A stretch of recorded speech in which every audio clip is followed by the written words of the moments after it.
Selamat pagi, saya Eko Zainuddin, mahasiswa UT dengan NIM 0487149996. Pada kesempatan kali ini, saya akan menjawab tugas praktikum 3 dari mata kuliah Administrasi Jaringan dengan kode MSIM 4316.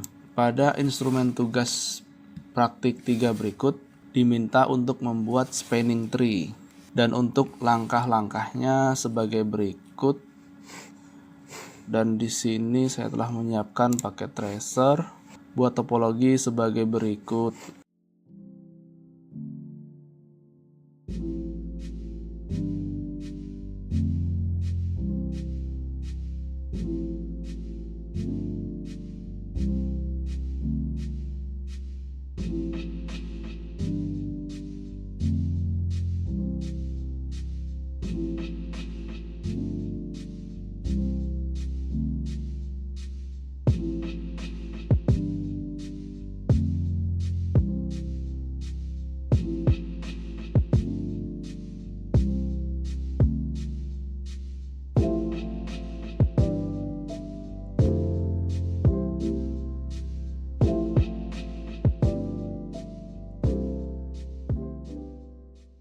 Berikut adalah tampilan topologi redundan antar switch yang dihubungkan oleh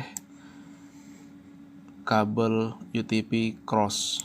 Kemudian masuk ke soal lagi pada langkah 3. Pasang IP pada PC0 dan PC1.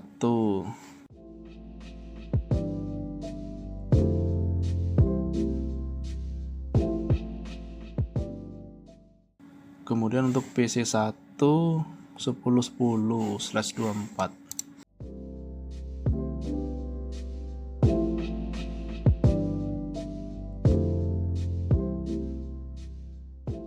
Kemudian soal nomor 4 di sini keterangannya secara default perangkat Cisco sudah terpasang spanning tree sehingga otomatis topologi loop akan diputus secara otomatis dengan memilih salah satu port berstatus blocking, port yang berstatus terblok.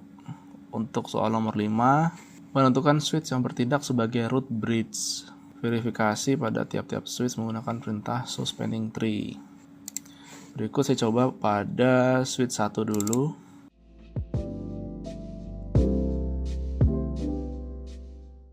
Show spanning tree.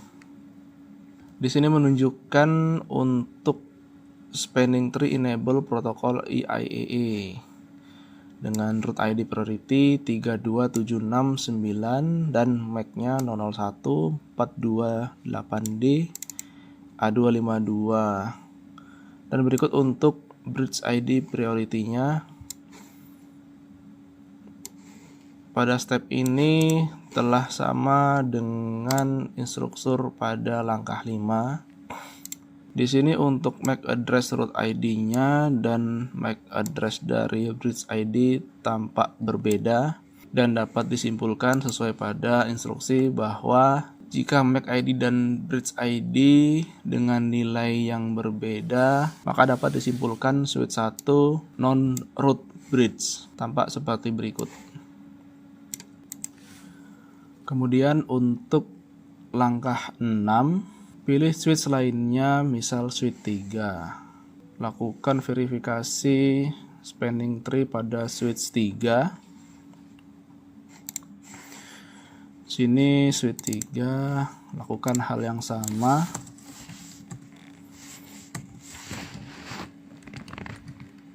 So spanning tree pada switch 3 untuk nilai pada priority root ID sebagai berikut dan MAC address-nya sebagai berikut.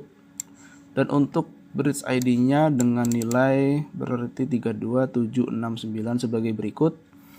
Dan MAC address tampak sebagai berikut dengan MAC address pada root ID dan bridge ID tampak sama.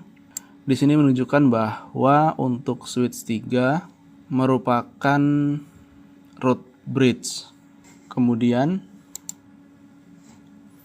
untuk langkah 7, verifikasi pada switch 2 yang memiliki port status blocking menggunakan source spanning tree.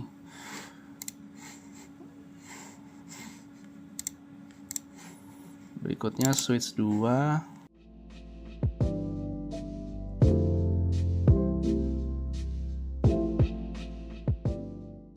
Tampak di sini pada switch 2, fast Ethernet 24 berstatus blocking atau terblok.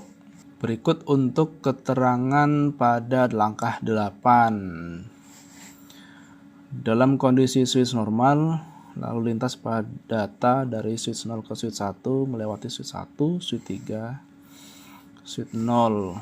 Berarti apabila dari PC 0 ingin komunikasi data ke PC 1, dia akan melewati dari switch 1 dulu, kemudian switch 3 dan switch 0, maka akan tiba ke switch 1. Namun apabila jika switch 3 dan switch 2 terputus atau kabelnya rusak, minta ganti dan lain-lain, koneksi antara switch 1 dan switch 3 terputus, maka komunikasi data akan lewat dari PC 0 ke switch 1, kemudian ke switch 2 dan switch 0. Berikutnya akan tiba pada PC 1. Kemudian langkah 9, buktikan dengan menggunakan perintah ping dari 192.168.10.10 dari PC 0 ke PC 1. Kemudian buka PC 0 dan ping ke arah IP PC 1.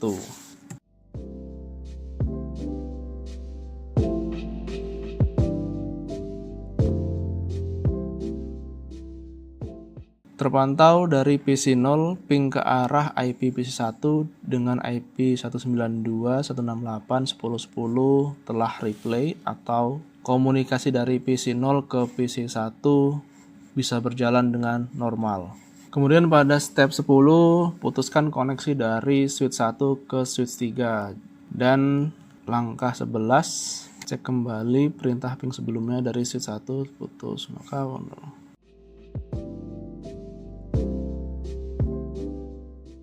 berarti untuk kabel cross yang di switch 1 ke switch 3 ini dihapus, maka nanti komunikasi data akan lewat dari switch 1, switch 2, switch 0 ke PC 1. Saat ini ping berjalan masih menggunakan jalur dari switch 1, switch 3, kemudian ke 0 dan 1. Baik, ini saya hapus. Kemudian cek kembali untuk pingnya.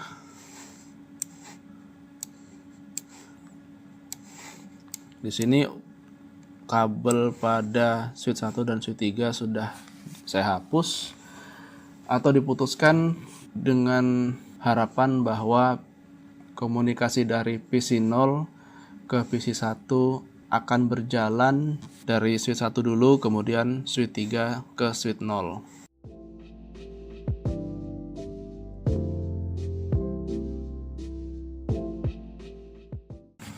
Baik, di sini untuk hasil ping telah kembali replay. Yang tadi di switch 2 port 24 yang berstatus blocking, dia akan otomatis hidup. Kesimpulannya adalah saat koneksi dari switch 1 dan switch 3 terputus, maka komunikasi dari PC 0 ke arah PC 1 juga akan terputus dengan hasil ping yang tanpa RTO seperti berikut. Namun, kemudian spanning tree pada switch 2 akan otomatis hidup atau mengaktifkan port yang tadinya terblok pada switch 2, sehingga komunikasi dari PC 0 ke arah PC 1 dapat kembali berjalan seperti sedia kala atau seperti semula. Baik, demikian dari saya. Untuk lampiran jawaban akan saya sertakan dalam kolom upload e-learning. Sekian dan Terima kasih.